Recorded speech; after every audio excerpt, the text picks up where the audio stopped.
በዚህ ዓለም ላይ ሰው ፈልጎ የማይደርስባቸው 3 ነገሮች ናቸው።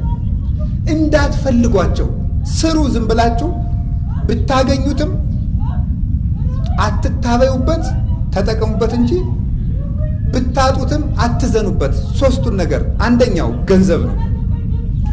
ገንዘብ የሚፈልግ ሰው መጨረሻ ላይ ገደል ከቶት ነው የሚሄደው። ደስታ የለውም፣ እርካታ የለውም፣ በቃኝ የለውም። ሁልጊዜ ማዘን ነው። በነገራችን ላይ በምድር ላይ ትልቁ ሐዘንተኛ ሀብታም ነው ድሃ? በምድር ላይ ትልቁ ሐዘንተኛ ሀብታም ነው ድሃ? ሀብታም ነው። እንደው አባ መቼም ይሄን ለማለት ፈልጎ ነው ብላችሁ ነው ለመደገፍ ነው? ሀብታም ነው ድሃ ነው ሐዘንተኛ? ለምን ይመስላችኋል? ሀብታም ነው ሐዘንተኛ። ስለዚህ ሰሎሞን ምን አለ መሰላችሁ? የድሃ እንቅልፉ ጤና ነው አለ። የድሃ ምንድን ነው እንቅልፉ? ምንድን ነው? እንዴት ነው?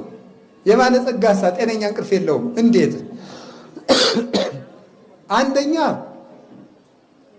ይሄኛውን ሀብቴን እንዴት ላድርገው፣ ይሄኛውን እንዴት ላድርገው፣ ለዚህኛው ካምፓኒ ማንን ኃላፊ አድርጌ ልሹመው፣ የሂሳብ ባለሙያ ማንን ልምረጥ፣ እንትኑን እንዴት ላድርገው። እንደገና ደግሞ እገሌ የሚባለው ነጋዴ ሰሞኑን የበለጠኝ ለምንድን ነው? ጥሩ ንግድ እየገባለት ነው፣ የእሱ ገበያ ደምቋል፣ ምን ይሻለኛል?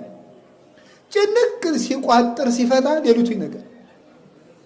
ሰሞኑን ደግሞ የመንግስት ግብር ጨመረ፣ እንዴት ነው ደግሞ ይጨነቃል። መከራው እናቴ ያዝናል። ዳሳብ ባለሙያ አይመድብ፣ ማናጀር አይቀጥር፣ እንትኑን የት ልጣለው አይል፣ ኦዲት እደረጋለሁ አይል፣ ቫት ጨምር አይል። ለሽና እናቴ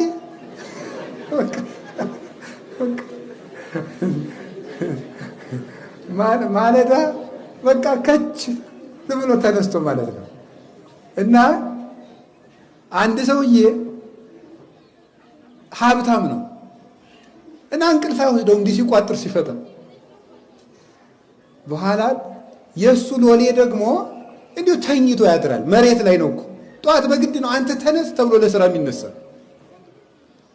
አሁን ድሮ ልጅ እያለን ታውቃላችሁ፣ እናንተ የከተማ ልጆች ናቸው። ገጠር እያለን ትኝት ብለን ከብት ስጠብቅ ትንሽ ልጅ ሆነን አንተ ነግቷል ተነስ፣ ጤዛ ነው አልነሳም ተነስ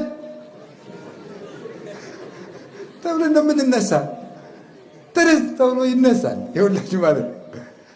እናቴ የዚያን ጊዜው ጭንቅላታችን የታደለው ሐሳብ የለበት ምን የለበት።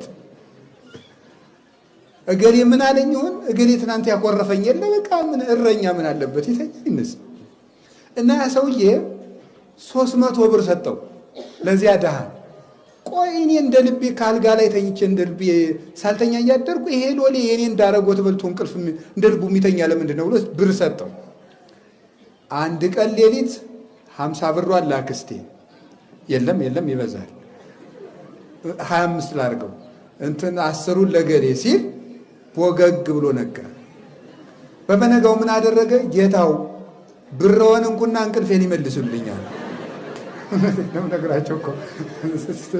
ስለዚህ የእግዚአብሔር ቤተሰቦች አሁን እኔ እንደዚህ ማረጋችሁ ድህነትን እያደነቁት ድሃውን እያልኳቸው አይደለም። የለም መስራት አለብን፣ ሀብት ሊኖረን ይገባል። እውነት ሐሰት ንገሩኝ እንጂ ኦርቶዶክሳዊነት ማለት የድህነት ምልክት ማለት አይደለም።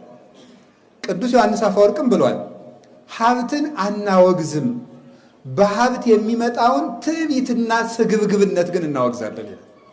ትዕቢትና ስግብግብነትን ግን እናወግዛለን። ትዕቢት አለ።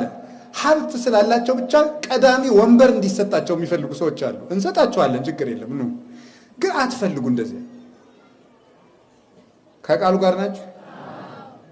ይሄ ነው። ሀብትን አታሳዱ። ሀብት የምታሳዱ